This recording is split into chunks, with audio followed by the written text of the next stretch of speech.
മിക്കവരുടെയും all time ഫേവറേറ്റുകളിൽ ഒന്നായിട്ടുള്ള potato മെഴുക്ക് പുരട്ടി നല്ല പെർഫെക്റ്റ് ആയിട്ട് എങ്ങനെ റെഡിയാക്കിയെടുക്കാമെന്ന് നോക്കാം. അതിന് വേണ്ടിയിട്ട് അത്യാവശ്യം വലിപ്പമുള്ള ഒരു പൊട്ടറ്റോ നന്നായിട്ട് കഴുകിയതിന് ശേഷം ഇതുപോലെ നീളമുള്ള കഷ്ണങ്ങളാക്കി അരിഞ്ഞെടുത്തിട്ടുണ്ട്. ഇതിലേക്ക് ഒരു 1/4 സ്പൂണ് മഞ്ഞൾപ്പൊടി ചേർക്കാം, ഒരു 1/2 സ്പൂൺ ഉപ്പ് ചേർത്ത് കൊടുക്കുക, ഒരു 1/2 സ്പൂൺ മുളക് പൊടിയും കൂടെ ചേർത്ത് കൊടുക്കുന്നുണ്ട്.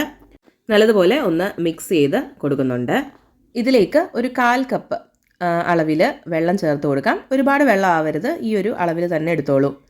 അടച്ചു വെച്ചിട്ട് നമുക്ക് ഇതൊന്ന് ഉപ്പിപ്പറ്റിച്ചെടുക്കാം. പൊട്ടറ്റോ മെഴുക്ക് പുരട്ടി പല രീതിയിൽ പല വീടുകളിൽ തയ്യാറാക്കാറുണ്ട്. അപ്പം ഇത് ഞാൻ തയ്യാറാക്കുന്ന ഒരു രീതിയാണ്. അപ്പം ഞാൻ ഉപ്പിപ്പറ്റിച്ചതിന് ശേഷമാണ് മെഴുക്ക് പുരട്ടി ആക്കാറുള്ളത്. ഉപ്പിപ്പറ്റിക്കാതെയും മെഴുക്ക് പുരട്ടി ഉണ്ടാക്കുന്നവരുണ്ട്. ഒരു 6-7 മിനിറ്റ് ഒരു മീഡിയം ടു ലോ ഫ്ലെയിമിൽ ഇട്ടിട്ട് ഞാനിത് ഉപ്പിപ്പറ്റിച്ചെടുത്തിട്ടുണ്ട്. ഒരു 1/4 ഭാഗത്തോളം നമ്മൾ പൊട്ടറ്റോ വേവിച്ചെടുത്തിട്ടുണ്ട്. ബാക്കി നമ്മൾ എണ്ണയിൽ മൊരിക്കുമ്പം പാകത്തിന് ആയിക്കോളും.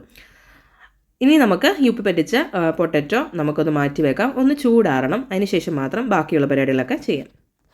ഒരു നോൺ സ്റ്റിക്ക് പാത്രം അടുപ്പത്ത് വെച്ചിട്ടുണ്ട്. ഇതിലേക്ക് വെളിച്ചെണ്ണ ഒഴിച്ച് നന്നായിട്ടൊന്ന് ചൂടായതിന് ശേഷം ഇതിലേക്ക് ഒരു 2 അല്ലി വെളുത്തുള്ളി ചതച്ചത് ചേർത്ത് കൊടുക്കുന്നുണ്ട്. എണ്ണയിലിട്ട് നമുക്ക് വെളുത്തുള്ളി ഒന്ന് മൂപ്പിച്ചെടുക്കാം. ഇതിലേക്ക് ഒരു വലിയ സവാളയുടെ പകുതി ചേർത്ത് കൊടുക്കുന്നുണ്ട്. സവാളയ്ക്ക് പകരം കുഞ്ഞുള്ളി ഒരു 7-8 എണ്ണം ചെറുതായിട്ട് കനം കുറച്ചത് അരിഞ്ഞ് ഇതിലേക്ക് ചേർത്ത് കൊടുക്കാം. സവാളയും കൂടെ ചേർത്തതിന് ശേഷം ഒന്ന് വഴറ്റിയെടുക്കുന്നുണ്ട്. ഇതിലേക്ക് എരിവിന് ഞാൻ ഒരു പച്ചമുളക്, നല്ല എരിവുള്ള പച്ചമുളകാണ്, ഒരെണ്ണം നടുകെ കീറിയത് ചേർത്ത് കൊടുക്കുന്നുണ്ട്. ഒരു തണ്ട് കറിവേപ്പിലയും കൂടെ ചേർത്ത് കൊടുക്കുന്നുണ്ട്. ഒരു 1-2 മിനിറ്റ് ഇതുപോലെ ഒന്ന് വഴറ്റി കൊടുക്കുന്നുണ്ട്. ഇനി നമുക്ക് ഇതിലേക്ക് ഉപ്പിപ്പറ്റിച്ച് നമ്മൾ തണുക്കാനായിട്ട് മാറ്റി വെച്ചിട്ടുള്ള നമ്മളുടെ ഉരുളൻകിഴങ്ങും കൂടെ ചേർത്ത് കൊടുക്കുന്നുണ്ട്. നന്നായിട്ടൊന്ന് മിക്സ് ചെയ്ത് കൊടുക്കാം. ഇനി നമ്മൾ ഫ്ലെയിം ഒരു ലോ ടു മീഡിയത്തിലേക്ക് മാറ്റിയതിന് ശേഷം ഇതുപോലെ തുറന്ന് വെച്ചിട്ട് ഒന്ന് മൊരിയിച്ചെടുക്കുകയാണ് ചെയ്യുന്നത്. 2-3 മിനിറ്റ് കൂടുമ്പം ഇതുപോലെ ഒന്ന് ഇളക്കി യോജിപ്പിച്ച് കൊടുത്ത് അടിക്ക് പിടിക്കാതെ തന്നെ നമ്മളിതൊന്ന് മൊരിയിച്ചെടുക്കേണ്ടതാണ്. ഏകദേശം ഈ ഒരു പരുവത്തിനാണ് ഞാൻ ഇത് മൊരിയിച്ചെടുത്തിട്ടുള്ളത്. കുറച്ചും കൂടെ മൊരിയിക്കണം എന്നുള്ളവർക്ക് അല്പം കൂടെ മൊരിയിച്ചെടുക്കാം.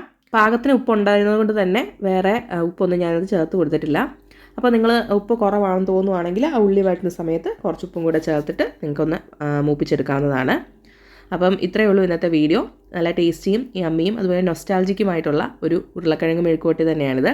അപ്പോൾ എല്ലാവരും ഇത് തീർച്ചയായിട്ടും ഒന്ന് ട്രൈ ചെയ്ത് നോക്കണം. ഫീഡ്ബാക്സൊക്കെ അറിയിക്കണം. ഇതുപോലുള്ള കുഞ്ഞു വീഡിയോയും വ്ളോഗും നിങ്ങൾക്ക് ഇഷ്ടപ്പെടുന്നുണ്ടെങ്കിൽ ചാനൽ ഫോളോ ചെയ്യാൻ മറന്നു പോകരുത്. തൊട്ടടുത്ത് കാണുന്നുള്ള സബ്സ്ക്രൈബ് ബട്ടൺ പ്രസ് ചെയ്തിട്ട് ഓളും കൂടെ പ്രസ് ചെയ്ത് കഴിയുവാണെങ്കിൽ ഞാൻ അപ്ലോഡ് ചെയ്യുന്ന എല്ലാ വീഡിയോസിൻ്റെയും നോട്ടിഫിക്കേഷൻ നിങ്ങൾക്ക് ലഭിക്കുന്നതായിരിക്കും. പിന്നെ നിങ്ങളുടെ ഫ്രണ്ട്സിനും ഫാമിലിക്കും ഒക്കെ ഇതൊന്ന് ഷെയർ ചെയ്യാനും മറന്നു പോകരുതേ. ഉടനെ നമുക്ക് മറ്റൊരു നല്ല ഹെൽത്തി വീഡിയോയുമായിട്ട് കാണാം. അതുവരേക്കും എല്ലാവർക്കും നന്ദി, നമസ്കാരം.